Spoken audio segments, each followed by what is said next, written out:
ଯାହା ହଉ ଆଦିତ୍ୟ ଥିଲେ ବୋଲି ମୋ ଜୀବନଟା ବଞ୍ଚାଇ ଦେଲେ, ନହେଲେ ମୋର କ'ଣ ଯାଇଥାନ୍ତା ମୁଁ କିଛି ଭାବି ପାରୁନି। ଆଦିତ୍ୟ ମୋତେ ଭଲ ପାଉଛି ବୋଲି କହିଲେ, ମୁଁ ତାଙ୍କ କଥା କିଛି ନ ଶୁଣି ମୁଁ ଚାଲି ଆସିଲି। ମୁଁ କ'ଣ କରିବି ମୁଁ କିଛି ଭାବି ପାରୁନି। ଆଦିତ୍ୟକୁ ମୁଁ ମନେ ମନେ ଭଲ ପାଇ ସାରିଛି। ମୁଁ କ'ଣ କରିବି ମୁଁ କିଛି ଭାବି ପାରୁନି। ଆରେ ଏଇ ତ ମୋ ପାଖକୁ ପୁଣି ଥରେ ଆସିଛନ୍ତି। ହଁ ଆସିଛନ୍ତି ଯେତେବେଳେ ମୁଁ ମନା କରିବି କାହିଁକି? ମୁଁ ମୋ ମନ କଥା ନିଶ୍ଚୟ କହିବି। ହଁ মা ভণ্ডার ঘরণী নবরঙ্গপুর, মা ভণ্ডার ঘরণী নবরঙ্গপুর হেচবি গ্যাস শ্রী সঞ্জীব বাগ গুরুଙ୍କୁ 50 কোটি ଭାରତୀୟ ମନ୍ତ୍ର ଅର୍ପଣ କରିଛନ୍ତି। ହରି ଓମ୍ ଜୟ ସୀତାରାମ।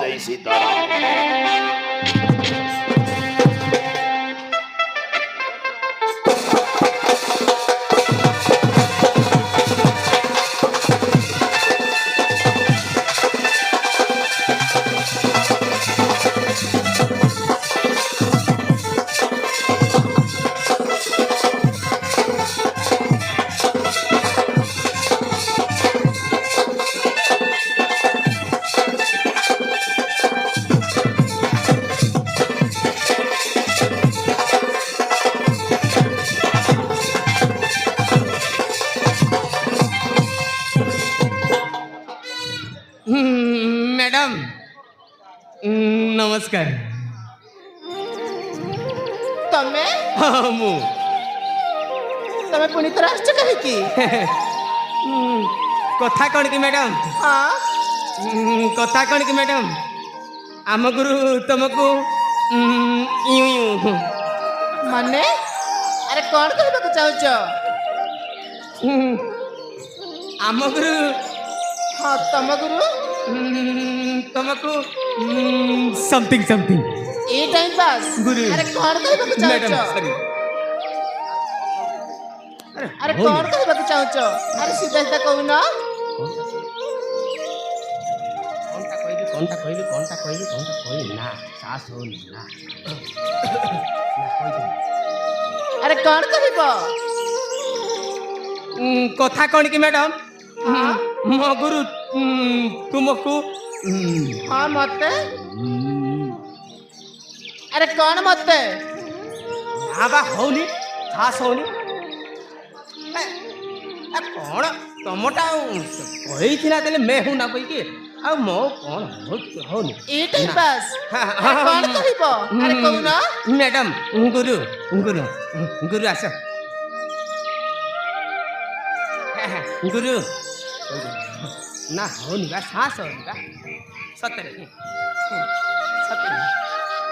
ଘରକୁ ଆ ତ କାମ କରିବି, ବୁଝିଲୁ? ଆଦିତ୍ୟ କହୁଥିଲେ ତମେ ବି ନା? ଆରେ କ'ଣ କହିବ? ଆରେ କହୁନ।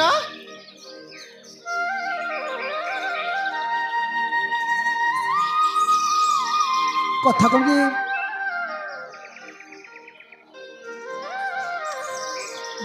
କ'ଣ କି ମାଧବୀ? ଆରେ ମୁଁ ଯାହା କହିଲି ମୁଁ ସତ କହୁଛି। ଆଦିତ୍ୟ ଏ ତମେ କ'ଣ କହୁଛ? ହଁ ମାଧବୀ, ମୁଁ ତମକୁ ମନରେ ମନରେ ବହୁତ ଭଲ ପାଉଥିଲି। ଆରେ ତମକୁ ଦେଖିଲା ପରଠୁ ଆଉ ନିଜକୁ ଆଉ ମୁଁ ସମ୍ଭାଳି ପାରୁନି। ଆରେ ସେଇଥିପାଇଁ ମୁଁ ତମ ପଛରେ ମୁଁ ଚାଲି ଆସିଲି। ମାଧବୀ, ମୁଁ ତମକୁ ମୋ ଜୀବନ ସାଥୀ କରିବାକୁ ଚାହେଁ। ମୁଁ ମୋ ଜୀବନ ସାଥୀ। ଆଦିତ୍ୟ ତମେ ମତେ ମିଛ କହୁଛ ନା? ଆରେ ମିଛ କହିବି କାହିଁକି? ଆରେ ମୁଁ ସତ କହୁଛି, ମୋତେ ବିଶ୍ୱାସ କର। କ'ଣ କରିବି? ପୁଅଟା ଦେଖିବାକୁ ବହୁତ ସୁନ୍ଦର। କ'ଣ କରିବି? ହଁ କହିଦେବି। ହଁ ମୋ ଜୀବନ ବଞ୍ଚାଇଛନ୍ତି ଯେତେବେଳେ ମୁଁ ମନା କରିବି କାହିଁକି? ମୁଁ ହଁ କହିଦେବି। ହଁ ମାଧବୀ, ଆରେ କ'ଣ ଭାବୁଛ? ଯଦି ତମ ମନରେ ଆଉ କିଏ ଅଛି ମୋତେ କହିଦିଅ, ମୁଁ ଖରାପ ଭାବିବିନି। ଆଦିତ୍ୟ ମୁଁ କ'ଣ କହୁଥିଲି କି? ପ୍ଲିଜ୍ ସତ କହିବ। ଆଦିତ୍ୟ ମୁଁ ନା ହଁ କୁହ। ମୁଁ ନା ଦେଖ ମନା କରନି ପ୍ଲିଜ୍। ମୁଁ ତମ ପ୍ରସ୍ତାବରେ ରାଜି। ସମୟ କଣ କହିଲ ଆଉ ଥରେ କହିଲ ମତେ କଣ ଶୁଭିଲାନି। ଆଦିତ୍ୟ ହଁ ମୁଁ ତମ ପ୍ରସ୍ତାବରେ ରାଜି। ତମେ ମୋ ପ୍ରସ୍ତାବରେ ରାଜି? ହଁ ରାଜି? ଗୁରୁ ତମେ ସତ କହୁଛ ନା? ହଁ ଆଦିତ୍ୟ ମୁଁ ସତ କହୁଛି। ହେଲେ ମାଧବୀ